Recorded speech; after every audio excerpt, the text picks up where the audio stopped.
त्यांची या भेटीचे अर्थ ब्रह्मादिका पूज्य सकळ लोका विश्वाधारी। प्रस्तुत प्राप्त प्रसंग निवडलेला अभंग विश्वमान्य विश्वभूषण विश्वाधिकार विश्वप्रिय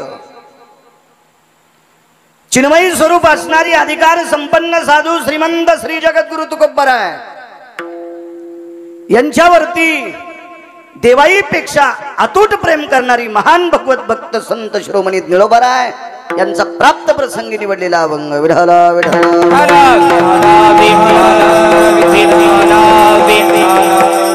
प्राप्त प्रसंगी निवडलेला अभंग माझ्या निळोबरायांचा आहे।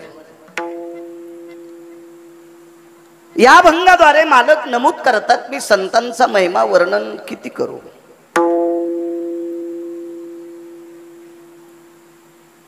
किती वर्णन काय त्यांचा महिमा वर्णो वारंवार किती वर्णन करू। तो सरल्या जात नाही, तो संपल्या जात नाही। इतका मोठा महिमा जर कोणाचा असेल तर तो संतांचा आहे। देवाची व्याप्ती सांगणारी या महाराष्ट्राच्या मातीमध्ये या पवित्र भारत देशामध्ये संत महंत यती योगी जपी तपी सिद्ध अनुरागी अशी खूप लोक आहेत। पण संतांची व्याप्ती सांगत असताना इथं संपली अशी म्हणण्याची ताकद पंढरपुरातल्या मालकात पण नाही। कारण पंढरीतले मालक किती मोठे आहेत असं म्हणण्यापेक्षा पंढरपुरातल्या मालकाला मोठं करणारं कोण आहे तर ती संत आहेत। देवाला देव पण देण्याची ताकद कोणात असेल तर ती संतात आहे। याच्या पलीकडे सांगू सज्जनांना, ही संत जर जन्माला आली नसती तर देव ही व्याख्याच कोणाला माहीत झाली नसती। कोणी ठावी केली कोणीची हे कुळा देवी केली ठावी तरतारी केली ठावी तरतारी केली ठावी कोणीची कुळा देवी केली ठावी तरतारी केली ठावी तरतारी केली ठावी तरतारी कुळीची हे कुळदेवी केली ठावी संतानी।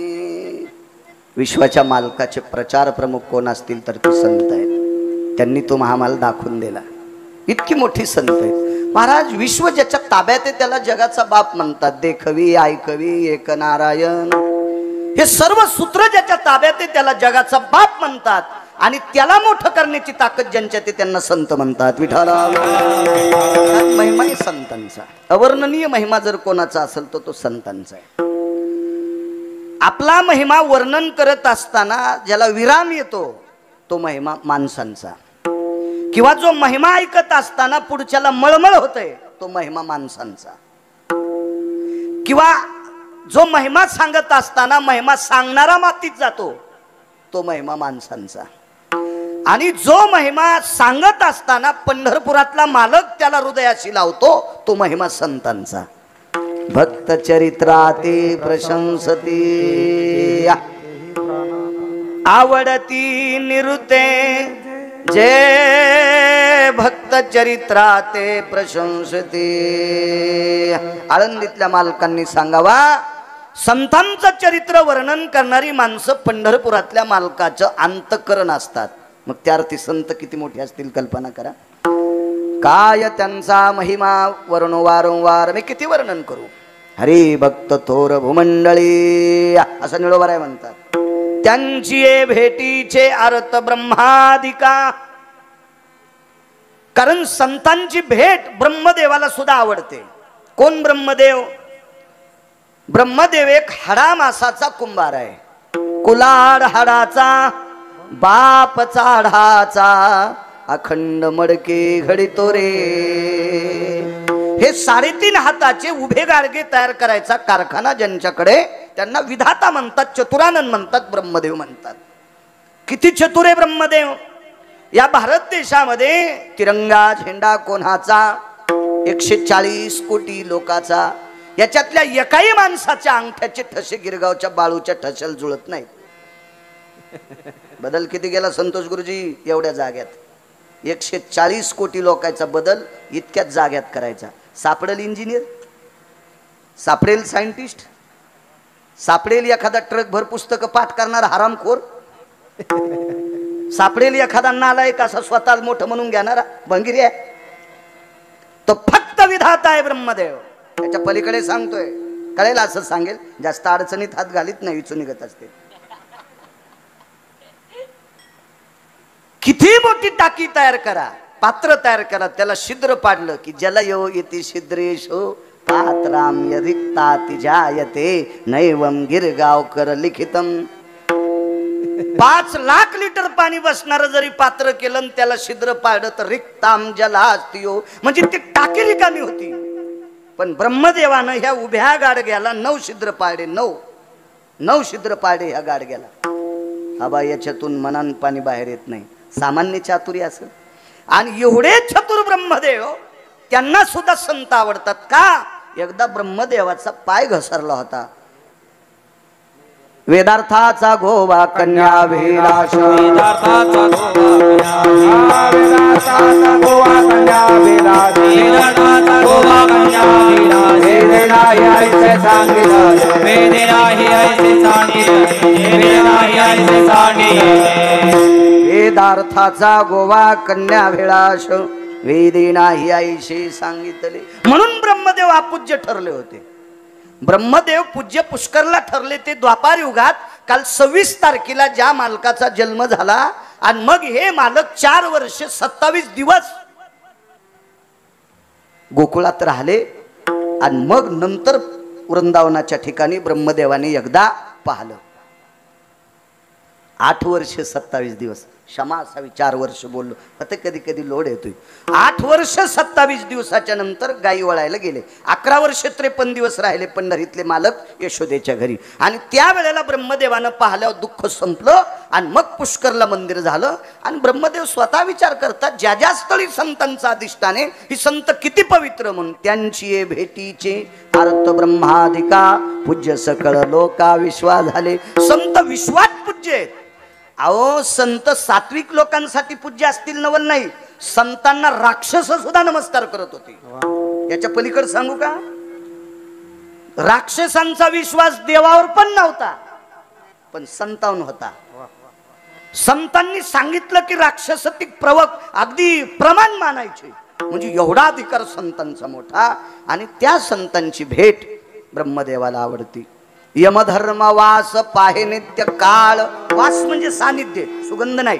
वास म्हणजे सानिध्य. यमाला सुद्धा संतांचं सानिध्य आवडतं. का? तुमच्या माझ्यासारख्या भंगिऱ्याला नेऊ नेऊ यम कदरलाय. तुमच्या माझ्यासारख्या मळक्या लोकांना भेटू भेटू यम मळून गेलाय. त्याला कोण्याच गंगेत त्याचा अंग धुता येत नाही. पण संतांच्या जवळ गेला की यम निर्मळ होतो. म्हणून यमाला त्यांची भेटीची अर्थ ब्रह्मादिका. यमधर्म वास पाहे नित्य काळ. यमाला सुद्धा सानिध्य. आणि महत्वाचं सांगू चंद्रकांत बुवा, ज्या वेळेला साधू भेटला म्हणे धन्य वेळ भेटतीये. यम म्हणतो ती 7 वेळ मी लिहून टाकीन. निळा म्हणे सर्व भाग्य चोजविती रिद्धी सिद्धी येती ओळंगणे. संतांच्या कृपेत एकदा नाहला की सगळं त्याला कर्तळ होऊन जाते. हा साधा सोपा सरळ अभंगाचा अर्थ झालं. कीर्तन विठ्ठला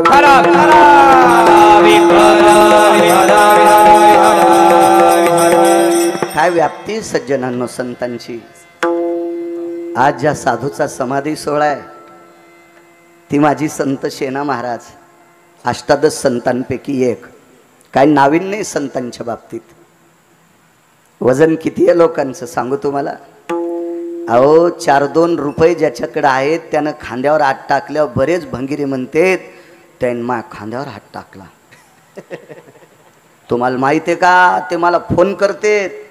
100-200 कोटी याच्या जवळ रुपये आहेत का? त्यानं जर फोन केला ते बायकोला सांगतो तुला माहिती आहे का साहेब, मला स्वतः फोन करतेत. मी फोन केल्यावर गडबडीत सुद्धा उचलितेत. त्याची बायको हुशार असती पण ती चांगल्या चिवलेक असल्यामुळं याच्या जास्त नादी लागत नाही. ती मनातली मनात म्हणती भंगिऱ्या 200, 400, 500, 1000 कोटीवाला तुला फोन करतो ना सुंबळ्या, त्याच्या फायद्यासाठी करतो. तो रिकामा नाही तुला फोन करायला. इतका येडेवानी करू नको. हो, आषाढ महिन्यातल्या शिदडासारखा. माणसं यायनं खालच्यानं बोलल्यावर इतकी प्रसन्न होते, इतके प्रसन्न, इतके प्रसन्न. तुझिया कृपेने वेदाशी बोलणे, सूर्याशी चालणे तुझिया बळे, ऐसा तू समर्थ ब्रह्मांडाचा धनी. काय व्याप्ती, वृक्षाचे पान हाले ज्याची सत्ता, राहिली अहंता मग कोठे ही सगळी सत्ता. तुम्ही आणि मी किती दिवस बसवायचे, कोण्या दिवशी मळ्यात नेऊन फुकायचे. ज्याच्या हातात आहे त्याला जगाचा बाप म्हणतात. आणि हा विश्वाचा बाप एका साधूला पाहिल्याबरोबर मान खाली घालीत होता. थोडासा बेस कमी करा, कडक करा आवाज, छान आहे साऊंड सिस्टीम. देवाच्या दर्शनाकरता पंढरीला संत शेना महाराज जायचे. चंद्रभागेचं स्नान आटपलं, नगर प्रदक्षिणा केली, पुंडलिकरायांचं दर्शन घेतलं आणि दत्त घाटावरून वरी चढत चढत चढत वरे आले.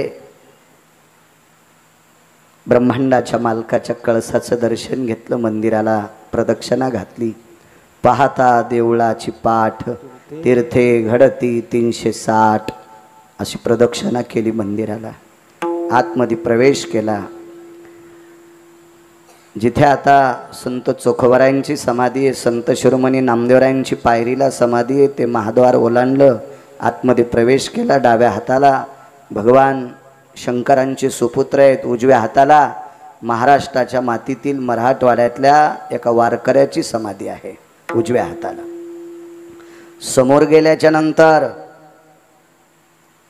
दिव्य असा मंडप आहे. मग गरुड पार लागला आणि त्या गरुड पाराला प्रणाम केला. आता पार खांदून टाकलाय, आता नाही, काय काय खांदतील लोक, काय मिळच नाही. ते गरुड पार तिथं नमस्कार केला आणि मग गरुडाला नमस्कार करून पुढे आले आणि विश्वाच्या मालकाकडे बघत बघत बघत बघत पुढे चालले. तर पंढरीतल्या मालकांनी या वारकऱ्याला बघितल्याबरोबर मान खाली वाकवली, मान वाकवली. दर्शन घेतलं. आईसाहेबाच्या मंदिरात पोचले. वामांगी रखुमाई दिशे दिव्य शोभा. आईसाहेबांचं दर्शन घेतलं आणि बाजूला उभे होती काही लोक दर्शन घेत होती. आईसाहेबांनी विचारलं, शेना, काय आवडीनं लेकरू म्हणून हाक मारला असेल आईसाहेबांनी शेना महाराजांना. शेना, शेना महाराजांनी आवाज दिला, जी आईसाहेब, जी जी जी. मालकाचं दर्शन राहिलं की काय? नाही आईसाहेब, घेऊन आलो, दर्शन घेऊन आलो मालकांचं. थांबला तुम्ही शेना, काय काम आहे? आईसाहेब एक बोलायचे. काय? मला काही लोकांना मी विचारलं, तुम्ही दर्शनाला गेल्यावर भगवंत तुम्हाला कसा दिसतो? तर सगळ्या लोकांनी सांगितलं, आम्ही दर्शनाला गेल्यावर आमच्याकडे पाहतो. डोळे भरून आले. आईसाहेब एक विचारू का? काय शेना, माझं काय पाप असेल की मी देवाच्या दर्शनाला गेल्यावर देव मान वाकवतात, माझ्याकडे बघत नाहीत? माझं काय चुकलं असेल? मी अपराधी आहे का आईसाहेब? का माझ्याकडे प्रभू डोकं वाकवतात, माझ्याकडे बघत नाहीत डोळे भरून? हे वारी चुकवत नाही आईसाहेब, का बघत नाहीत माझ्याकडे? सेना, संध्याकाळी 10 वाजता या, त्यावेळेला देवाची शेजारती होत असते. आबा, आता स्वामी सुखे निद्रा करा गोपाळा, आपुलाले मनोरथ जातो आपुल्या स्थळा. त्यावेळेला या. गेले शेना महाराज. आईसाहेबांनी सांगितलं, मालक आपल्या भेटी करता शेना आलाय. भगवंतांनी सांगितलं, रुक्मिणी मला झोप यायली ग, मला झोपायचं, तू बोलतोपर्यंत. सेना महाराजाला बसायला टाकलं. कोण टाकलं सांगू तुम्हाला? जगाच्या मालकीनीनं. 200, 400, 500, 1000, 5000, 4000, 10,000 कोटी रुपयाच्या ज्याच्याकडे त्याच्या बायकोन नाही. तुम्हाला किती श्रीमंतन किती भिकारी करायचे, जिच्या हातात ते तिला लक्ष्मी म्हणतात, तिनं बसायला टाकलं. बसा शेना बसा. बसले महाराज. काय म्हणत होतात दुपारी? काही नाही म्हणे आईसाहेब, आजही मी आलो, तुम्ही मला बोलवलं पण देवान मला टाळलं, भगवंताला झोप यायली. मला का बरं टाळतात? बस असे नाही विचारते मी. आतमध्ये गेले, भगवंताला झोप नव्हती. आईसाहेबांनी आवाज दिला, स्वामी. उठून बसले, लालबुंद डोळे झालेले होते. शेजेवरच्या उशीवर असा हात टेकल्याबरोबर ती उशी ओली चिंब झालती. आईसाहेबांनी विचारलं, मालक, एरवी तुम्ही शेजारती झाल्यावर कधी शोक केला नाही, रुदन केलं नाही, रडले नाही, आज काय? लक्ष्मी, माझं अंतःकरण आलंय आज.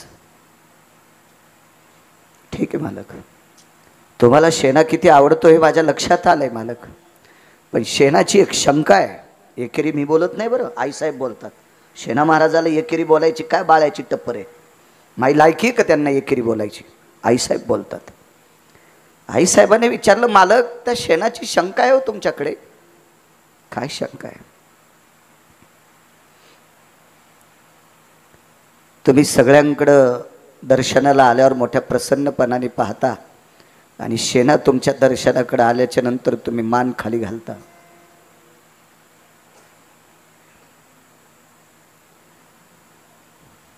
शक्यतो बायको पुढे दुःख व्यक्त करणारी माणसं जगात खूप असतील, पण पत्नीचं हृदय धरून रडणारी माणसं कोणी नसतील. लक्ष्मीचं हृदय वळलं आणि रडू लागले, रमा, हे रुक्मिणी, माझ्या सेना दर्शनाला आल्यावर त्याच्या डोळ्यात डोळे घालून पाहायची हिंमतच नाही ग. एवढं कर्ज त्याचं माझ्या डोक्यावर आहे, त्याचं भक्तीचं. त्या कर्जानं माझी मान वाकली. ब्रह्मांडात आईसाहेब बाहेर आल्यानं सांगितलं, शेणा, दुःख व्यक्त करू नकोस रे बाळा. बाळा, तुझ्याकडे बघत नाही, तुला भेटत नाही, याचा अर्थ तू आवडत नाही असं नाही रे सेना. फक्त तुझ्या डोळ्यात डोळे घालून पाहायची हिंमत नाही. आपण जर कोणाची पैसे उसने आणली, त्याची टाईमला जर नाही दिले आणि तो समोरून आला तर माणूस आबा रस्ता सोडून बाजूला जाते, आपल्याला मागेल का तो पैसे? आणि आपल्याकडे देण्यासाठी त्याच्याने कर्जदार व्यक्ती जर देणारा समोरून आला, आपल्याला पैसे देणारा, तर कर्जदार त्याच्या पुढून जात नाही. शेणा, ती अवस्था माझ्या मालकाची झालेली रे. ती माझ्या आज माझ्या सेना महाराजांचा समाधी सोहळा आहे, आजच्या द्वादशीच्या दिवशी.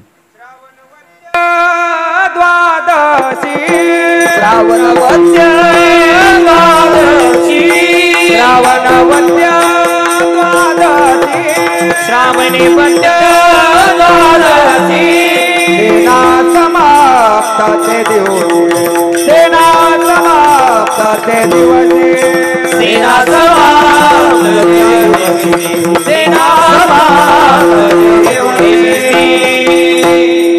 श्रावणवद्य द्वादशी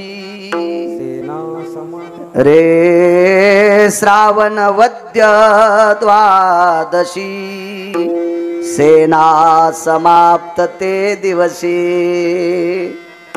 देवशैनी एकादशी आषाढीची वारी झाल्याच्या नंतर सावताबाबांचा समाधी सोहळा, संत शिरोमणी नामदेवरायांचा समाधी सोहळा आणि आज द्वादशीच्या दिवशी माझ्या सेना महाराजांचा समाधी सोहळा. राजे हो, सर्वसामान्य कुटुंबात जन्माला आलेले सेना महाराज भक्तीच्या कर्जानं जगाच्या बापाला मान वाकवायला लावित होते. हा संतांचा महिमा आहे, म्हणून मालक पहिल्याकडे ताकद आहे महाराज संतांची. रामेश्वर शास्त्री नावाची प्रचंड विद्वान एक व्यक्ती होऊन गेली. प्रचंड, ज्यांना शास्त्री म्हणावं, म्हणजे 450 वर्षापूर्वींचे शास्त्री रामेश्वर शास्त्री. माझ्या जन्माच्या अगोदर महाराष्ट्रात 3 शास्त्री आले. जगन्नाथ अण्णा पवार, तुकाराम महाराज महामुनी आणि प्रल्हाद शास्त्री दैठणकर. काशी विद्यापीठातले पहिले 3 शास्त्री माझ्या जन्माच्या काळात किंवा त्याच्या अलीकडे पलीकडे. पण हे 450 वर्षापूर्वीचे शास्त्री प्रचंड विद्वान.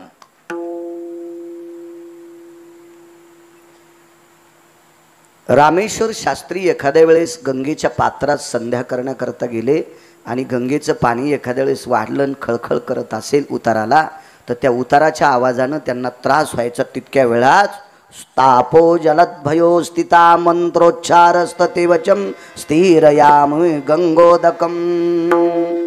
पाणी शांत व्हायचं महाराज. काय मंत्रोच्चार असेल, शक्ती काय असेल, प्रचंड विद्वान. पण काय होतं माहितीये का, वारकरी संप्रदायाचा दंडके मृदंग क्षेत्रात टोकाचा विद्वान व्हावा, गायन क्षेत्रातला टोकाचा विद्वान व्हावा, कीर्तन क्षेत्रामध्ये लोकांना आनंद देणारा टोकाचा विद्वान व्हावा, पण त्याला अहंकाराचं गंडल नसावा.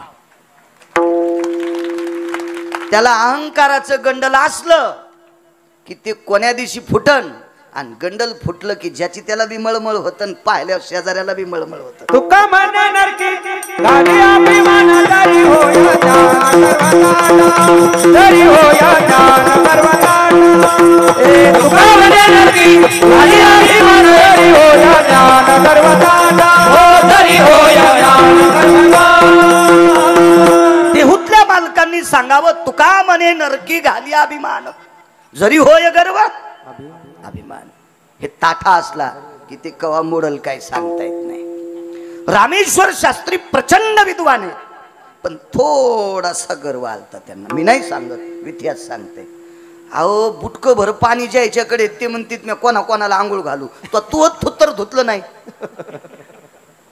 तोंड धुतलं नाही तू आणि तू काय दुसऱ्याला बुटकं भर पाण्यानं आंघोळ घालतो. अशा भंगिऱ्याचा उता आलाय. तर रामेश्वर शास्त्री म्हणजे प्रचंड विद्वान होते, प्रचंड. यांना थोडासा आला असेल काय नवले, पण त्यांच्या त्या विद्वत्तेच्या अभिमानानं मुळे एक त्यांनी चूक केली. एका विशिष्ट प्रकारच्या धर्माच्या उपासकाच्या तीर्थात उडी हाणली. एक विशिष्ट प्रकारचा धर्म, त्या धर्माचा तो उपासक आहे, मुस्लिम धर्माचा उपासक. त्या उपासकाचं नाव आहे अनगडशाह नावाचा फकीर. फकीर आहे तो फकीर. त्याला हिरव्या रंगाची डोक्याला कपडा बांधलेला आहे, हिरव्या रंगाचा सदरा आहे, आबा हिरव्याच रंगाची लुंगी आहे, हातामध्ये मोराच्या पंखाची पेंढी आहे, भिक्षेसाठी ताडाच्या झाडाचं कटोरं आहे आणि एक चिमटा आहे. फकीर यती योगी जपी तपी सिद्ध चिमटा वापरीत असतात, ते लोखंडी चिमटा. संन्याशाकडं नाथपंथ्यांकडं सापडतो, तुम्हाला कधी कधी बघायला भेटतो असा चिमटा. असा एक तो इस्लाम धर्माचा उपासक अनगडशाह फकीर. आणि त्याचं ते स्नान करण्याचं तीर्थ होतं, बारं होती, एक विहीर होती. तिला उतरण्यासाठी मध्ये पायऱ्या होत्या त्या विहिरीला, चंद्रकांत बुवा. आणि तिला रहाट सुद्धा होता. रहाट म्हणजे आता आपण पाणी काढण्यासाठी लोहड, बकीट, पवरा एकच याचा वापर करतो. आता विहिरीला आपण एक लोखंडी लावतो, आडवा गज, त्याला चाक लावतो, चाकावरनं पाणी काढतो. पूर्वीच्या काळात त्याला रहाट म्हणायचे. रहाटाला मडके बांधलेले असायचे, मडके. तो रहाट असा फिरिला की भरलेली गाडगे वर हे यायची आणि रिकामी झालेली गाडगे पुन्हा भरायला जायची. तसंच पाणी काढायचं साधन मोठ सुद्धा होती, जिंच्या पॅन्टीवाल्यांना नाही पाहिली, ती फक्त जुन्या लोकांना मोठा माहीत असतील. आता तो तुम्हाला मोठीचा संबंधच नाही, तुम्ही खालीन तुमच्या डोक्यावर पाणी आहे त्याच्यामुळे तुम्हाला, कारण रस्त्याने येता इतकं पाणी की जमिनीचा वास यायला, इतकं पाणी. तुम्हाला मोठीचं काय, तुम्हाला हे मोठी सांगणं म्हणजे लोक म्हणतील गिरगावच्या बाळ्याच्या गोळ्या संपल्यात, त्याने हेदाळायची काय गरज होती. तर एवढी मोठी माणसं आहेत. हे आमच्या तिकडे डोंगराळ भागात असते. तुमचा मोठा वाडा पोकळवा सणवारा जाई बसा बसा. आमचं काय पिकल बडी तर कळडी घोडी नाही तर उदो आंबाबाईची पळडी. आमचा असा साधा कारभार. चला असू द्या तुम्ही मोठे, तुमच्या पोरायला आमच्याकडच्या पोरी देऊ. किल्ले आमच्यात पोरीच्या हातात येते ना, काय ताणे. एरी बेजारीत लोक चांगले चांगले बायडाटे टाकू. कोणी भूत पाहिजे त्या बायडाटायला. विठाला विठाला.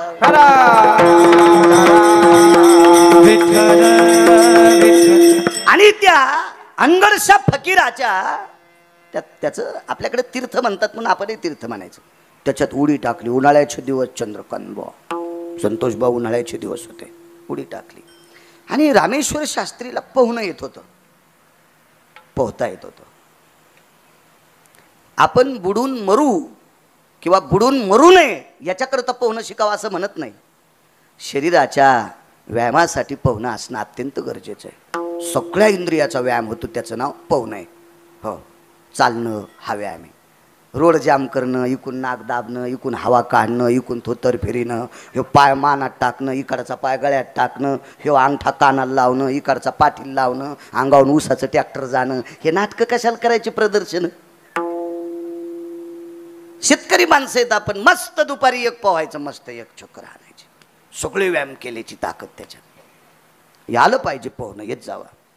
रामेश्वर शास्त्रींना पोहता येत होता, अत्यंत प्रचंड विद्वान व्यक्ती, खूप विद्वत्ता, खूप विद्वत्ता. रामेश्वर शास्त्रीची संस्कृत म्हणजे फार अस्खलित विद्वत्ता होती. आपल्याकडे संस्कृत किती, मला रविवारी मी एक जणाची तर टी व्ही असं बसलो, लवकर गेलो आणि बातम्या चालू होत्या, संस्कृत बातम्या. तर त्याच्यावर मस्त एक जण संस्कृत बोलत होता. ढगाळ वातावरणच याची पर्जन्य कालाती भवेतः ठोकर ठोकर गारगुंडम पडंच. अरे वा म्हणलं, काय संस्कृत याची, वा वा वा. काष्टम कोरित भुंगा भुस्कटम पडत भुई, असा श्रेष्ठ कवी तर लंगड्या सुकुबाईचा जावाई. काय ती संस्कृत. ते दुग्धम पिपासू मार्जारम येत मार्जारम पिपासू तो मग बोक्या, तो काय बोक्या आहेस का सोबळ्या? काय काय असली संस्कृत नाही. वेदायती अनभूषित कलत्रय भय सांख्यायती मुच्यन्ते खलयनि विपवति सकलति जाया वेदं भूषितति जायन्ते प्रसन्न परिभय सकलति छन्द दण्डयनि मुण्डधरा पाशुपतं यति आरुढ भयो शंख भयो यनि जायन्ते दण्ड मुण्ड भय सकल सुदान दण्ड मुण्ड भय सकल सुदान छंद पराभय छंद पराभय विन्मकयो छंद पराभय. कोण अशी सुप्त म्हणणारी रामेश्वर शास्त्री. पाशुपतम भय सकल स्थितो दंभ भयायनि जायन्ते त्रिशूल भयो यति आयुध सयानाम तांडव भययन छंद सुदे. गोड संस्कृत. त्या रामेश्वर शास्त्रीने फार दिशी उडी टाकली. आतमध्ये बसलेला अनगडश फकीर 2-4 सोबत होते, तसा विरक्त फकीर होता तो. देखो भला, देखो देखो, आवाज कशाचा आलाय? आता मला हिंदी येत नाही ना. माई हिंदी इधर से गाडी आई उधर से गाडी आई, गाडी चली गई, मैं खाली राहिला. आपल्याला काय? आणि तुम्ही कॅमेरावाले खाली बसा, तुम्ही मागच्या याच्या शापान जळून जाता ना तुम्ही. बसा, फिरिता येतोय प्रमाण सुरू झाल्यावर फिरी जा, बसा खाली बसा. अरे ते कशाला आलेत रे? यायला पैसे मला पैसे, त्याला काय पाव द्या ना त्याला. गिरगावचा बाळा विठाला विठाला महाराष्ट्रात मी एकटा तो भोळा यायला लावू देतो, नाही तर लावू देणार बरेच महाराज. मला काय वाटत नाही, आपलं भोळेपण येतो ओरख लावू देऊ. ज्या दिवशी भोळेपण संपन त्या दिवशी आपणही बंद करू. विठाला विठाला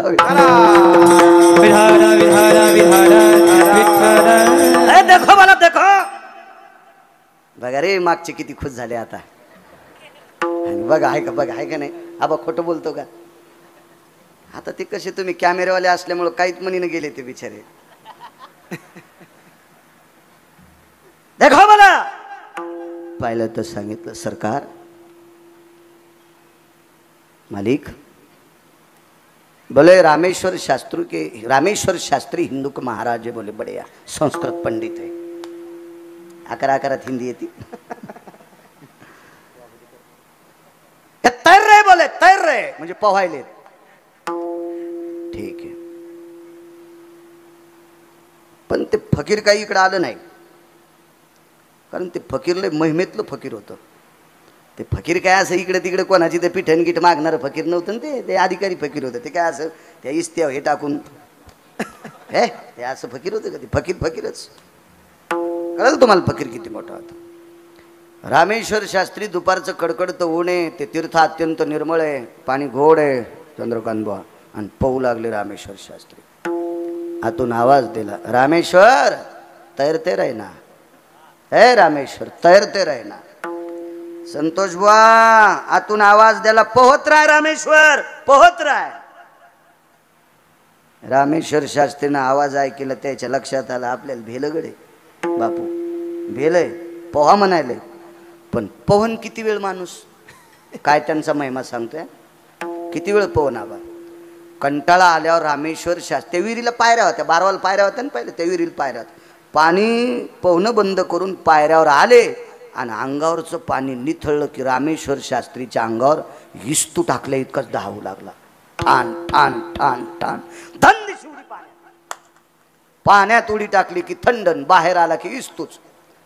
वाक्य कळालं? रामेश्वर तैरते राही ना, म्हणजे बाहेर येऊच नको. येऊच नको. मग आता इतकलं जे आहे ना पाठ केलं का त्याच्या संग आसनं टाकायला माणसं. हे आमचे गुरु आहेत. वा वा. त्याला एखाद्या नदीत टाकावून तुला एखाद्या तळ्यात टाकाव सुंभळ्या. गुरु प्रमाणाची बुलंद तोफ आहे. मग आता रामेश्वर शास्त्रीला किती शिष्य असतील संतोष बुवा? ते काय सामान्य व्यक्ती होती का? चोंभाळेले काय काय माणसं आहे संग माणसं. आमचे लय मोठे. हो हो. आणि तू काऊन गांजावडी तू मग नालायक काय काय. याय ना सगळा परमार्थाचा बट्ट्याबोळ करून टाकला. यम यायला किती हानीन देव जाणी बाप्पा. इंचभर जागा ठाचा नाही भंगीरायला लाल करायची. आले होता गुरुदेव गुरुदेव गुरुदेव गुरुदेव गुरुदेव. आतून म्हणले आता गुरुदेव मरतु रे, वाचत नाही गुरुदेव. वर येतच नाही. वर येत नाही म्हणल्यावर काही काही ना मधात नाही गेले, पण वरून सोला सोडू लागले. आतून गुरुजीनं आवाज द्याला, मूर्खांनो मला काय वरे येता येत नाही का? पण वरे आल्यावर शरीर जळायलंय. झालं काय? ते फकीर म्हणले पवत राय. फकीर म्हणले पवत राय. तिकून त्या फकीराच्या सानिध्यात आश्रम झाडणारा आला आणि ते म्हणला, मैंने बोला था आपको. छुपीच गोती मारी बोले तुमने. काय के वाजते उडी टाकली? याली हिंदीतच काय अशीच पाहिजे. तुम्हाला एक सांगू का, वरण जास्त मिरचू जास्त गाळ शिजलं ना खाव वाटत नाही, जरा आरडकच पाहिजे. तशी हिंदी बी जरा आरडकचीच पाहिजे, जरा बरी लागती गाबुळी. विठाला विठाला. आमचा मित्र हैदराबादला शिकायला, त्यावेळेला मी 7वी शिकलो आणि ते जरासं पुढे शिकलं. त्याला नोकरी लागली, 72,000 पगार. पण ते गावाकडे आलं की मला काही हिंदीत बोलायचं, काही इंग्रजीत. Good morning, good evening, good night असं बोलायचं. ते एकदा शिवला गेलो तर, महाराज तेरे को उसका रस होना. म्हणलं उसका रस? म्हणलं उसका म्हणजे किसका? अरे इथं हे उसका रस. म्हणलं त्याला गन्ना म्हणते सुंबळ्या, उसका नाही. उसका रस पेत असते तो रे. त्याला वाटलं मी लय शिकलो म्हणजे लय शहाणा झाला का रे. तू यासारखे 100-200 मी अवताल चुपितो, येडेवानी करू नकोस. तुला 72,000 पगार आहे आणि तू 71 चिपे. तू 1,000 काढता येत नाही म्हणतो तू खात्यावरून. तू इतकं अशीच लय उतू आले हो. इतका येडगळ मित्र नाही मा. तुम्हाला राग येईन म्हणून मायाव घेतलंय. पण हे तुमच्या मित्राचं सांगायलो, हे ध्यानात ठेवा. विठाला विठाला.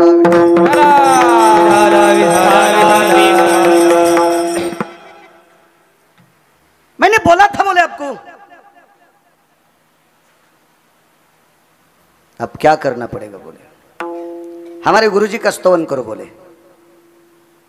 आता रामेश्वर शास्त्री तो हिंदुत्ववादी माणूस,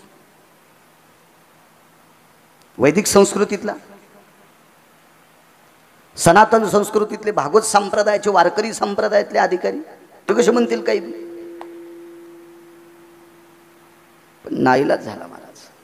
काय करावं. 10 झाला शरीराचा. 10 झाला. 10. रामेश्वर शास्त्रीच्या सानिध्यात एक त्यांचा सेवक होता. तो असा सेवक होता, रामेश्वर शास्त्रींकडे प्रचंड विद्वत्ता घेतली आणि चिंतन ऐकण्यासाठी तुकोबरायची जात होता. प्रचंड विद्वान. याचं नाव काय असेल उद्या शोधा ना, शोधा.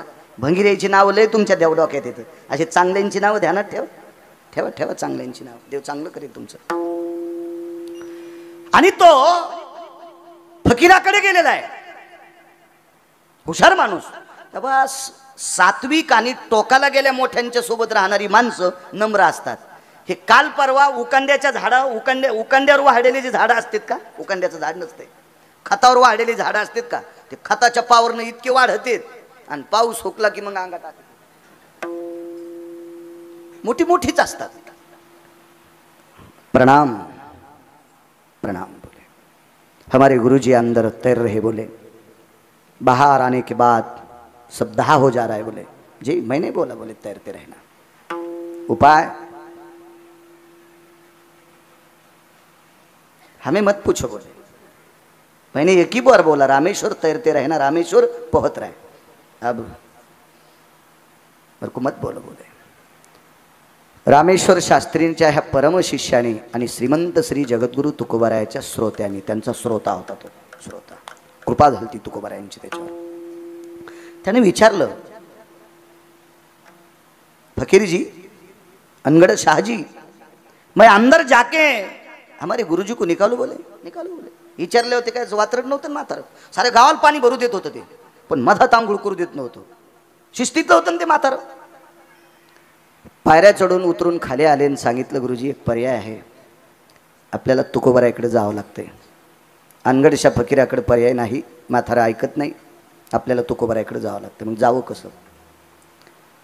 एक व्यक्ती पखाल घेऊन चालला होता. पखालही जीनच्या पॅन्टीवाल्यांना कळणार नाही, जुन्या म्हाताऱ्यांना पखाल कळत असती. पाणी भरायचं साधन पखाल. पखालीला 4 तोंड असतात, पाणी टाकायचे 2 आणि पाणी काढायचे 2. कालिदासाच्या संस्कृतमध्ये आले. चतुर्मुखो न च ब्रह्मा वृषारूढो न शंकराः अकाले वृषतम मेघम तशहम कुलबालिकाः. कालिदासाच्या नगरीत गेलेल्या मुलीने सांगितलं, 4 तोंड आहेत पण ब्रह्मदेव नाही, वरी बसलाय पण शंकर नाही, आकाशात ढग नाही तरी पाणी पडतंय, मी त्याची मुलगी आहे. कोळ्याची मुलगी होती, कोळी दादाची कन्या होती. पाणी भरणारा महात्मा होता तो. आवाज दिला जी. त्यांना माहित होतं रामेश्वर शास्त्रींचे शिष्य आहेत. प्रणाम, पखाल पाहिजे आम्हाला. लक्षात आलं, रामेश्वर शास्त्रीने कधी पखालीतलं पाणी पिलं नाही, कारण पखालीला चांबडा असतो. आज पखाल कशा करता? आता छोट्या माणसाचं काय चालतंय जी, त्या हावली केला हाल्या. त्याच्या लक्षात होतं, हे हाल्या ह्या दादालाच चलवतोय. आपण हाल्याला धरलं त्याला शिंग होते मोठाले. नाही म्हणले, तुम्हीच वडी तिथपर्यंत घ्या. त्या पायऱ्याच्या तोंडापर्यंत हाल्या आणला. रामेश्वर शास्त्रीला मध्ये वरी बोलवलं, कपडे अंगाला गुंडाळले, ओलं होतं, पखाली एका बाजूनं चिरली आणि रामेश्वर शास्त्री पखालीत बसले. पाण्याच्या बाहेर आले की शरीर जळू लागलं, तेजाब अंगावर टाकल्यानेच होऊ लागलं. आणि चंद्रकांत बुवा अशीच पखाल तुकोबारायाच्या दारात. रामेश्वर शास्त्रीकडे प्रचंड विद्वानता घेऊन श्रीमंत श्री जगद्गुरु तुकोबारायाच्या कीर्तनात नम्र स्वरूपानं, पावन स्वरूपानं, सात्विक स्वरूपानं, सदाचरी स्वरूपानं, कर्तव्यदक्ष स्वरूपानं श्रोत्याच्या यादीत तुकोबारायाच्या बसलेली व्यक्ती ही रामेश्वर शास्त्रीची पट्टशिष्य. आवाज दिला, आईसाहेब. आईसाहेब म्हटल्याबरोबर तुकोबारायाच्या धर्मपत्नी बाहेर आल्या, पुण्याच्या आबाजी गुळव्यांच्या कन्या जिजाबाई. त्यांच्या लक्षात होतं ती जिरे पगडी वगैरे असं ते थाट वैभव रेशमी कपडे गिपडे ते काय त्या काळात सामान्य माणसाला नव्हते. ते दोन्ही हात छाती ठेकले. जी महाराज घरी आहेत? होय. वामकुक्षी घेतात. नुकतंच तुकोबारायाने त्यावेळेला एक पानगं मिठाच्या खड्यासोबत खाल्लं होतं. भाजी नाही, चटणी नाही, ताक नाही, दूध नाही, तूप नाही, लोणी नाही, पानगं होतं. पानगं म्हणजे लहानशी एक भाकरी आणि मिठाच्या खड्यासोबत खाल्ली. वामकुक्षी घेत होते, भेटायचे महाराजांना. दुपारच्या वेळेला पखाल घेऊन दारात व्यक्ती आला. जिजाबाईने विचार केला, पुण्याला माझ्या बाबांकडे 20-20 पखाली वाड्यात रिचवायच्या आणि मी माझ्या मालकाकडे आले त्यावेळेसपासून एक पखाल सुद्धा आमच्या रानात रिचवत नाही. पैशाचा दुष्काळ, धनवंता लागी सर्व मान्यता आहे जगी. आणि पखाल आपल्याकडे कशी आली असेल? आतमध्ये गेल्यानं आवाज दिला, मालक आपल्याला रामेश्वर शास्त्रींचे शिष्य आलेत आपल्याकडे. महाराज फेटा उशाला घेतलेला होता तुकोबारायाने. रामेश्वर शास्त्री नाव ऐकल्याबरोबर उशाचा पटका बगलात. फेटा बांधून कशाला जातील त्यांच्याकडे? उशाचा फेटा बगलात. वाकत वाकत, शास्त्री तुम्ही आमच्याकडे? काय मला निरोप दिला असता तर मी तुमच्याकडे आलो असतो. काय काम आहे शास्त्री? तुमची सेवा काय करू? शास्त्रीजी तुमची सेवा काय करू?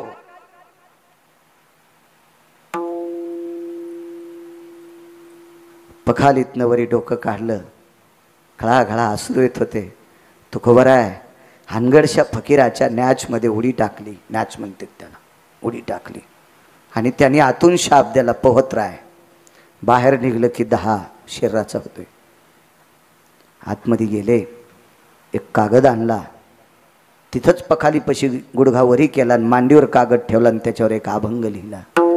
चित्त शुद्ध तरी शत्रू मित्र होती चित्त शुद्ध तरी शत्रू मित्र होती शुद्ध तरी शत्रू मित्र होती चित्त शुद्ध तरी शत्रू मित्र होती व्याघ्रहीन खाती सर्वतया व्याघ्रहीन खाती सर्वतया व्याघ्रहीन खाती सर्वतया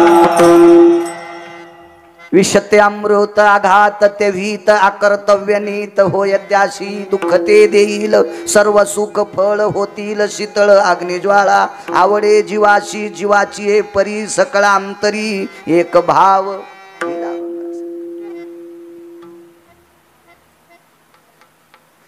डोकंवरी जितकं काढलं तितकं विस्तवासारखं लाल तापलं डोकं. सांगा तुकोबराय सांगा. तुकोबरायांनी लिहिलेला अभंग रामेश्वर शास्त्रीकडे धरला आणि सांगितला शास्त्री एवढा अभंग गुणगुणा. रामेश्वर शास्त्री प्रचंड विद्वान होते वा प्रचंड.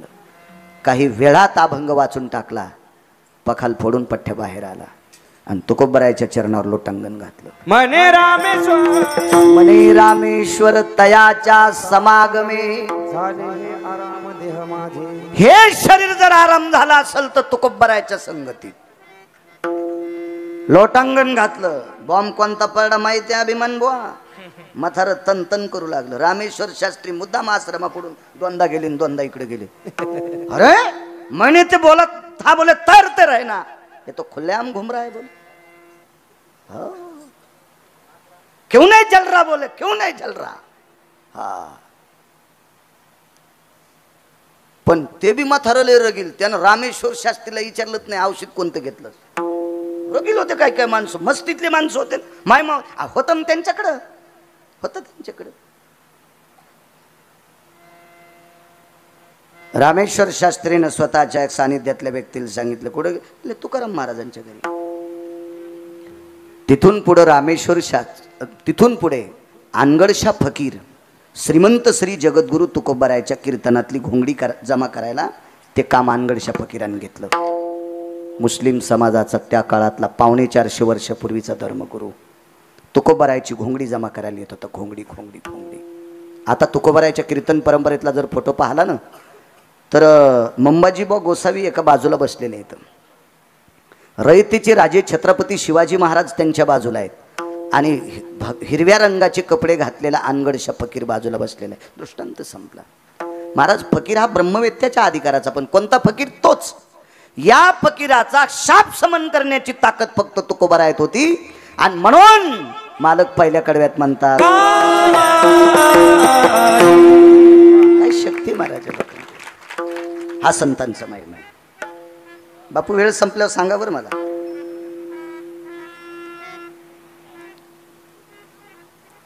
एक नालायक व्यक्ती एका महाराजाकडे गेला.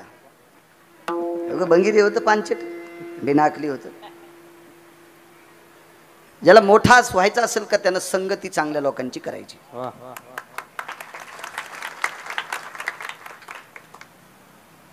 मी फार लहान होतो अभिमान आबा त्यावेळेला. मी एक कीर्तन, तसे 4 कीर्तनं अण्णांची ऐकली.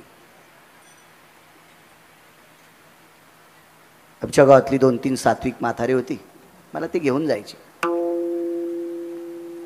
मी अण्णांचं एक वाक्य ऐकलं तर संसार करत असताना आपल्यापेक्षा लहान लोकांकडे बघून करायचा आणि परमार्थ करत असताना आपल्यापेक्षा मोठ्या लोकांकडे बघून करायचा. आपल्याकडे जर 4 चाकाची गाडी असेल ना, 4 चाकाची गाडी, तर गाडी इकू नका, राहू द्या. पण सायकलवाल्याकडे बघून गाडी चालवायची. म्हणजे एक लक्षात येईल, देवा माझ्यावर तुझी किती कृपा आहे रे, मला तू 4 चाकाची गाडी दिलीस. हे सायकल पॅन्डल हाणून पळवायले. 4 चाकाच्या गाडीवाला जर हेलिकॉप्टरकडे बघून जगत असेल ना तर पटकन पप्याची माय घेऊन नाशिकला गटू उचलायला जातो. नाही, म्हणून संसार करत असताना लहानाकडे बघून जगायचं आणि परमार्थ करत असताना या संप्रदायातल्या आधारीव लोकांच्या विचारावर पावलं टेकून चालायचं. दगडावर आपल्याला मरण नाही. संगत करना पडोगी बढ़त बढ़त गिन जाए आजा बैठी नजर पर मन चाहे फल खाए कबीरा मन चाहे फल खाए. मोठ्यांच्या सानिध्यात राहायचं. आपण काय करतो माहितीये का, एखाद्याच्या घरी जायचं आणि त्याच्या इथं सोपा कस काय असा. अरे त्यानं काम केलंय, कष्ट केले, त्याच्या बापान प्रॉपर्टी कमिलती हा तो हवा बुट हरपून येतून कशाला अशा गोष्टीचा विचार करतो? आणि तू 10:30 दात घाशीतून तुला कसं ते भेटन? परंपरा सांगितल्या, नियम सांगितले. नालायक व्यक्ती एका मोठ्या महाराजांकडे गेला. मला असं वाटतं त्याचं प्रारब्ध गोड असेल. बहु अवघड आहे संत भेटी, संतांची भेट आली. हे दुर्लभ जी दातारा. काही दुर्लभ गोष्टी, दुर्मिळ गोष्टी येतात, दुर्लभ येतात. त्याच्यापैकी संतांची भेट दुर्मिळ. नर शरीर दुर्लभ आहे, संतांची भेट दुर्लभ आहे. दुपता हत्ती दुर्लभ आहे. हिरा आहे पण कमळावर दुर्लभ आहे. साधू आहे पण निर्मळ दुर्लभ आहे. योगी आणि निर्मळ, हिरा आणि कमळ, योगी आणि निर्मळ, हे दुर्लभ जी दातारा. साधू भेटणं दुर्लभ आहे. बहु अवघड आहे संत भेटी. पण काय मागच्या जन्मातलं गाठोडं असेल? तू का म्हणे होता ठेवा तो या भावा सापडला. मागचं गाठोडं त्या येड्याचं, आणि त्याला एवढे अधिकारी संत सापडले आणि त्यांचं दर्शन घेतलं. दर्शन घेऊन कोपऱ्यात बसलं. महाराजांनी सांगितलं, सारे दर्शन घेऊन घरी गेले. तो काय करतो रे इथं? नाही म्हणले, मग काम आहे. काय काम आहे? जवळ येऊन सांगतो. पुन्हा एकदा पाय धरले. अरे सांग ना. एकच काम आहे, मला स्वर्गात जायचंय. महाराज म्हणले, आंघोळ कोण दिवशी केली ती? म्हणला मागच्या महिन्यात. रोज करीत नाही. इतका काय नादात लागत नाही. म्हणला कुठं बसू पाणी उडीत, कुठं जाऊन ते अंगाशी ते मागच्या महिन्यात केलती. म्हणला ते बी एक जणाच्या मातीला गेलतो म्हणून येताना केलती. नाही रे, काय आंघोळी गिंगोळीच्या नादात पडत नाही म्हणे मी. महाराज म्हणले, नालाय का? अरे जटाच्या चुंबळी वळल्याता, नखाच्या चुंबळी वळल्याता, जटा खाली लोंबायल्याता. एवढं मोठं ज्यांनी आयुष्य परमार्थात घातलंय त्यांना स्वर्ग दुर्लभ आहे. आणि तू म्हणतो मी कालच्या महिन्यात आंघोळ केलती आणि आता स्वर्गात जायचं म्हणतो, वेडायस की काय? ते म्हणला, महाराज मी कालच्या महिन्यात आंघोळ केली का मागच्या 7-8 वर्षापूर्वी केली हे सांगू नका. मी इतका नशीबवान आणि पुण्यवाने, मला तुमचे पाय सापडेत. आलिंगन संताचिया दिव्य झाली माझी काया, मस्तक हे पायावरी त्यांच्या ठेविता. सारं पाप संपलंय माझं. मला माझं कपाळ तुमच्या पायाला लागलेले. पण तो महाराज बी किती चांगले असतील. महाराजही अधिकारीच असते ना ते. त्यांच्या पाया, तुमच्या पायावर माझं कपाळ लागलंय, काय राहिलं माझ्याकडे पाप? महाराज म्हणले, जरा चतुर्यकडे जी माणसं बोलण्यात पटायत असतात कधी शक्यतो जरा बऱ्यापैकी राहत असतात. हुशार होतं, हुशार होतं. पण नाही रे, स्वर्गात जाणं शक्य नाही म्हणे महाराज. तुमच्यासारख्या साधूचे पाय धरल्यावर काय अशक्य? रागानं अशी कंबर धरली आणि संदेशी फेकितलं. मर म्हणे वरे. वरे फेकून द्याला, पण स्वर्गाच्या शेवटच्या पायरीवर आदळला. शेवटची पायरी म्हणजे यमाचं डोकं आहे.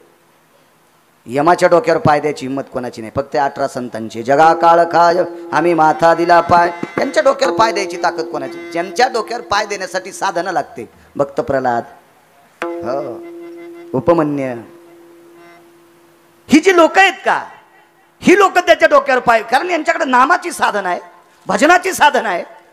आणि म्हणून यमानं सांगितलं, तुला ज्या महाराजांनी पाठवले त्या महाराजांना मी नमस्कार करतो, त्याबद्दल दुमत नाही. पण भानगड एक आहे, तुझ्याकडे भजनाची साधना नसल्यामुळं माझ्या डोक्यावर पाय दिल्याशिवाय पलीकडे जाता येत नाही. गोपीचंद असेल, साधना होती, नाही जाता येणार. त्यानं तिथून आवाज दिला, महाराज हे यम मला वरे जाऊ दे ना. महाराजांनी आवाज दिला, दक्षिणाधिपती. दक्षिणाधिपती म्हणजे यम. जी जी जी जी. यमाचा खाली झाला. जी जी, काय काम आहे, काय काम आहे, काय काम?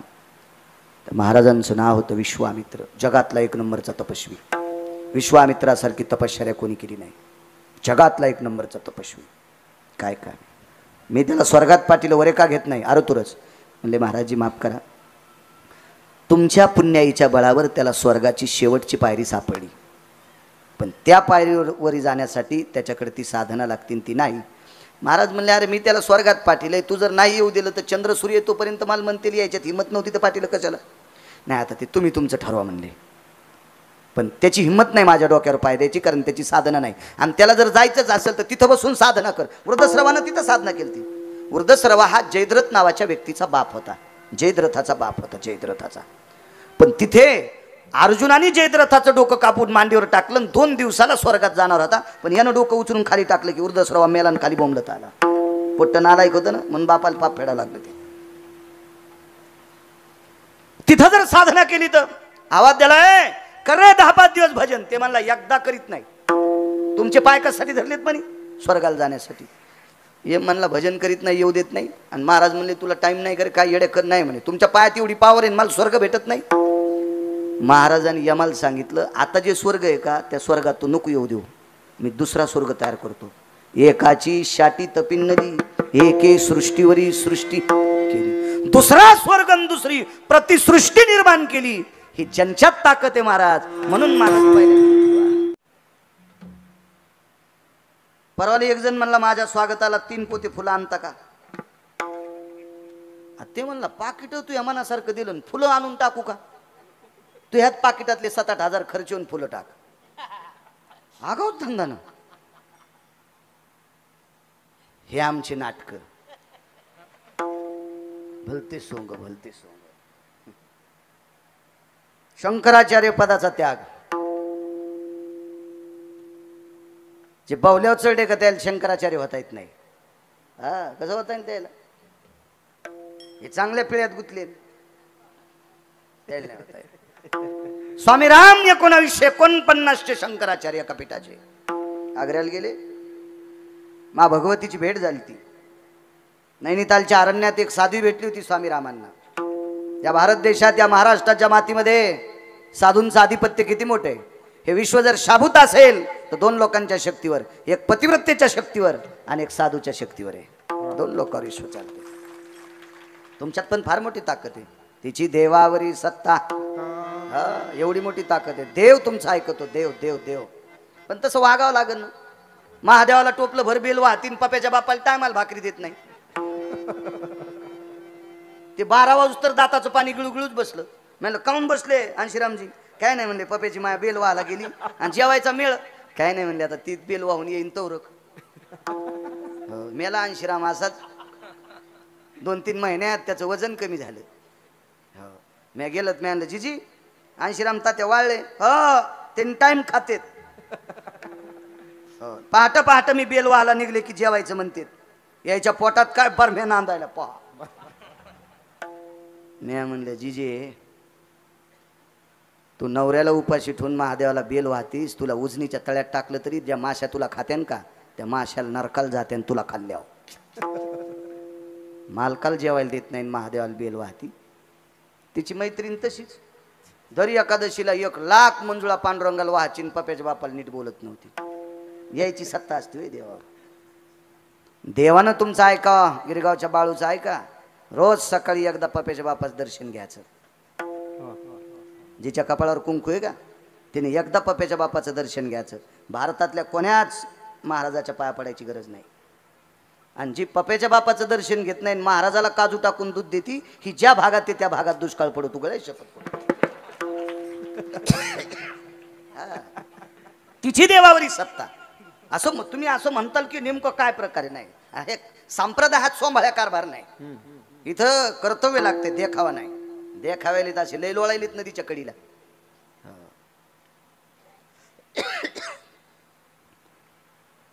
22च्या पुढच्या सांगतो. जो दिवसात आपल्या वडिलाचं एकदा दर्शन घेतो त्यानं भारतातल्या कोणाच महाराजाचं पाया पडायचं नाही. पडू नको म्हणत नाही, पण नाही पडला तरी तुला पाप नाही. पण एकदा बापाच्या आणि माईच्या पाया पडत जाय. माय बापाचं दर्शन न घेता महाराजाच्या थैल्या वागीत असेल तो दिसला तरी गाय कापल्याचं का पाप लागतंय. विठाला विठाला.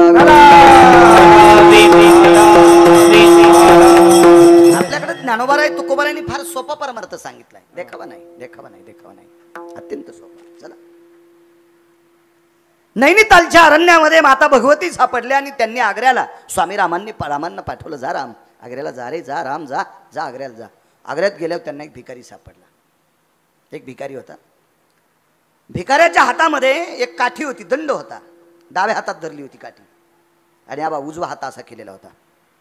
आणि तो भिकारी असा नाकाच्या शेंड्यानं पुढे चालत चालत, म्हणजे नाकाकडे दृष्टी ठेवून, म्हणजे नाकाच्या शेंड्यानं चालायला म्हणजे नाक घासायला नाही, अशा नासागरी समोर असं पाहत पाहत पाहत पुढे चालला. आणि स्वामी रामांनी विचारलं, महात्माजी. पहा मोठी लोक भिकाऱ्याला पण महात्मा म्हणले, कारण तो भिकारी त्या अधिकाराचा होता. थांबल्याबरोबर असं पाहिलं. जी बोलिये. इथे एक साध्वी राहते. ते हिंदी भाषित होते. त्या भिकाऱ्यानं सांगितलं जिथं सूर्य क्षीण झालाय, सर्व आग्र्यात ऊन पडे आणि जिथं सावली पडली त्या जागेवर ती साध्वी स्त्री राहते. स्वामी रामांनी त्या भिकाऱ्याला विचारलं, महात्माजी ऐसा कर करके जा रहे, बोले तुम्हारा ये कर है सामने क्या, ये भिक्षा पात्र है, बोले भिक्षा पात्र आहे. स्वामी रामांनी विचार केला याच्यावर भिक्षा किती बसल. त्यानं सांगितलं दिवसात एकदा एका घरी भिक्षा मागतो, ज्या घरानं याच्यावर बसल एवढी भिक्षा द्यायची, ती खायची, उद्या 12:30च्या नंतर पुन्हा तितकीच मागायची. रिकामा वेळ ब्रह्मांडाच्या मालकाचं चिंतन करीत बसतो. स्वामी रामांनी त्याला प्रणाम केला. जगातला एक आगळा वेगळा भिकारी होता, भिकार चोट नव्हता. आणि भिकार चोटांपासून सावधान राहा. भिकारी काय नाही, भिकारी पोटासाठी मागत असते, ती भिकारी होता. स्वामी राम मनातली मनात त्या भिकाऱ्याचा विचार करीत जिथं सूर्य क्षीण झाला तिथपर्यंत पोहोचले. आग्रा उन्हानं असा तापलेला आहे, पण एकाच जागेवर सूर्य क्षीण आहे, तिथं सावली आहे. 4-2 झाडं आहेत. त्या झाडाच्या मध्ये एक पर्णकुटी आहे, त्याच्या समोर एक लहानशी अशी कबर आहे, समाधीसारखं आहे. आणि त्याच्या अलीकडे एक स्त्री बसलेली आहे. आवाज दिला, बीबीजी. मला परवा मागच्या आठवड्यात एका फौजीनं फोन केलता बापू. त्यांनी सांगितलं मी ते ठिकाण पाहून आलो, कारण देशसेवेतली लोक देशात कुठेही त्यांच्या बदल्या होत्यात, त्याच्यामुळे ते पाहतात. त्यांनी फोन केला, मी ते ठिकाण पाहिलं म्हणे. हो. आणि मग आग्र्याच्या बाजूला ते ठिकाण आहे. तिथे स्वामी राम गेल्याबरोबर आवाज दिला, बीबीजी. स्वामी राम दर्शन का घेत नव्हते, तिच्या अंगावर कपडे वेगळी होती. आणि तिच्या समोर एक जी देवता होती ती स्वामी रामांना मान्य नव्हती. कारण मोठी लोक चिकित्सा केल्याशिवाय किंवा त्याचं पूर्ण ते कारण शोधल्याशिवाय कोणाच्या पुढे वाकत नसतात, ती माणसं मोठी असतात. बीबीजी तिने आवाज दिला, बोलिये राम. स्वामी रामांच्या लक्षात आलं मी बीबीची म्हणलो, साध्वी नाही म्हणलो, बैरागिनी नाही म्हणलो, माताजी नाही म्हणलो, बीबीजी म्हणलो, कारण ती विशिष्ट प्रकारच्या संप्रदायाची स्त्री होती. मग मी बीबीजी म्हणलो, या बाईनं माझ्याकडे न बघता मला स्वामी राम म्हणाली. ही त्रिकाल ज्ञानी आहे, ही अंतर्ज्ञानी आहे. ह्या स्त्रीला कळते कुठला तरी हिच्याकडे साक्षात्कार आहे. पण मोठी माणसं एका साक्षात्कारानं वाकत नसतात. स्वामी रामांनी दुसरा एक आवाज दिला, बीबीजी. तिने सांगितलं, ए राम कुछ काम है तो जल्दी बोलिए, बोलिए. माझ्या साधनेमध्ये व्यत्यय येतो, बोलिए बोलिए. स्वामी रामांनी विचार केला, हिचा अधिकार बघण्याचा योग आलाय. आणि स्वामी रामांनी तिला सांगितलं, बीबीजी या परिसरात गेल्या 27 दिवस झालं पाऊस नाही. पर्जन्य होना, बारिश होना, बरसात होना. त्या म्हातारीनं स्वामी रामांकडे न पाहता मांडी खालचा चिमटा स्वामी रामांकडे फेकला. लोखंडी चिमटा होता, तो चिमटा फेकला. आणि स्वामी रामांना सांगितलं, राम तुम्हाला ज्या दिशेला पाऊस पाहिजे त्या दिशेला तोंड करून चिमटा वाजवा. तर ते स्वामी राम होते महाराज. ते चिमटा तुमच्या आमच्या हातात जर असताना दुष्काळ असता ना, तर आपण आपल्या शेतात वाजिला असता, त्याच्यानंतर मेहुणीच्या रानात वाजिला असता, भावाच्या रानात नसता वाजिला, मेहुणीच्या रानात वाजिला असता, मग पुन्हा तिकडच्या सासरवाडीकडच्या गणगोताच्या वाजिला असता, आणि मग माईकडच्या गणगोताकडे आला असता. असा सुंबळ्या कारभार आपला. पण ते स्वामी राम होते. स्वामी रामांनी विचार केला, पूर्वेकडे तोंड करून जर चिमटा वाजिला तर हा परिसर शीतल होईल. या 3 दिशा राहत्याल, दक्षिणेकडे नकोय, उत्तरेकडे नकोय, पूर्वेकडे नकोय, पश्चिमेकडे नकोय. मग स्वामी रामांनी चिमटा वाजित असताना गोल प्रदक्षिणा केली. यानी तानींच कानी गोल प्रदक्षिणा करून चिमटा वाजिला. 4ही दिशेनं पाऊस पडला. स्वामी रामांनी चिमटा कपाळाला लावला आणि स्वामी रामांनी तिला प्रणाम केला. आणि मग ती उठली आणि स्वामी रामांना प्रणाम केला. दोघे एकमेकाला विचारत होते. स्वामी रामांना त्या विवीजीने विचारलं, ए राम आप झुके नहीं बोले, अपने चरण नहीं छुए बोले मेरे. याली हिंदी. तो स्वामी राम म्हणले, बीबीजी माताजी मी परीक्षा पाहिल्याशिवाय कोणाचे पाय स्पर्श करत नाही. आपला अधिकार इतका मोठा आहे. आपण सिद्ध केलेला चिमटा मी वाजिल्याच्या नंतर पाऊस पडतोय, इतकी शक्ती आपली मोठी आहे. स्वामी रामांनी आता तिच्या प्रश्नाचं उत्तर मिळालं, म्हणून मी तुमच्या पाया पडलो असं स्वामी राम म्हणाले. पण स्वामी रामांनी विचारलं, मी 3दा आवाज दिला, तुम्ही माझ्याकडे बघितलं नाही. एकदा नुसते राम म्हणाल्या, एकदा म्हणाल्या काम काय. मी म्हणलं पाऊस पाहिजे तर चिमटा फेकला, पण तुम्ही माझ्याकडे बघितलं नाही, मला नमस्कार केला नाही, आता माझ्या पाया पडले. कारण काय. तिनं सांगितलं, मी सिद्ध केलेला चिमटा बऱ्याच नालायकानं वाजिला. मी सिद्ध केलेला चिमटा बऱ्याच नालायकानं वाजिला. आभाळ आलेलं निघून गेलं. आणि तुम्ही भर उन्हात वाजल्याच्या नंतर सिद्ध केलेल्या चिमट्याला तुमचे सिद्ध हात लागल्याच्या नंतर पाऊस पडतोय. इतकं पवित्र तुमचं शरीर आहे म्हणून मी तुमच्या पाया पडते. इतका संतांचा अधिकार मोठा आहे म्हणून मालक पाहिजे.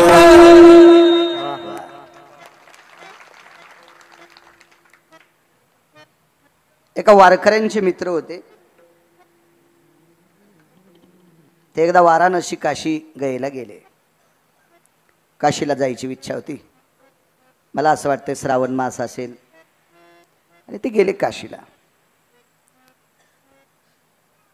काशीला जाता जाता त्यांच्या मित्राला म्हणाले, अरे तुला यायचं का रे?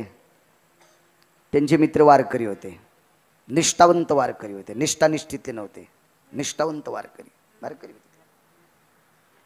वारकऱ्याचं सोंग आणणारे नव्हते.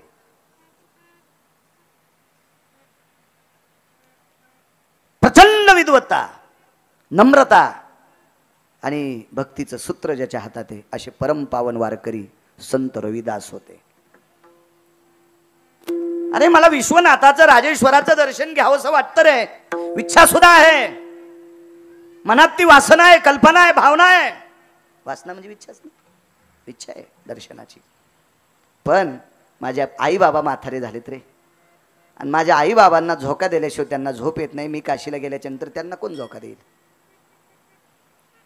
मित्रांनी सांगितलं, काय गप्पा करतो म्हणे तू आता बुट चपला शिवायला.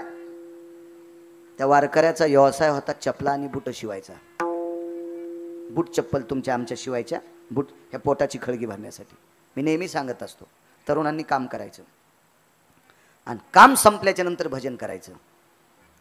काम बंद करून जर कोणी भजन करीत असेल तर त्याच्यासारखा नालायक जगात कोणी नसेल. लाईट चालू असेल, मोटर बिघडलेली नसेल, ऊसाला पाणी भरायचं असेल आणि ऊसाचं पाणी भरायचं सोडून जर टाळ वाजित असेल तर तो नालायक. कारण ज्ञानोबाराय, तुकोबाराय, नामदेवराय, चोखोबाराय, नाथबाबा, सावता महाराज, सेना महाराज, रविदास महाराज, कबीर महाराज, मीराबाई, जनाबाई, मुक्ताबाई, सखुबाई, गोरोबा काका, निवृत्ती दादा, सोपानदेव यांनी आपल्याला काम बंद करून भजन करायचं सांगितलं नाही. कामामध्ये काम, काही म्हणा राम राम, जाईल हा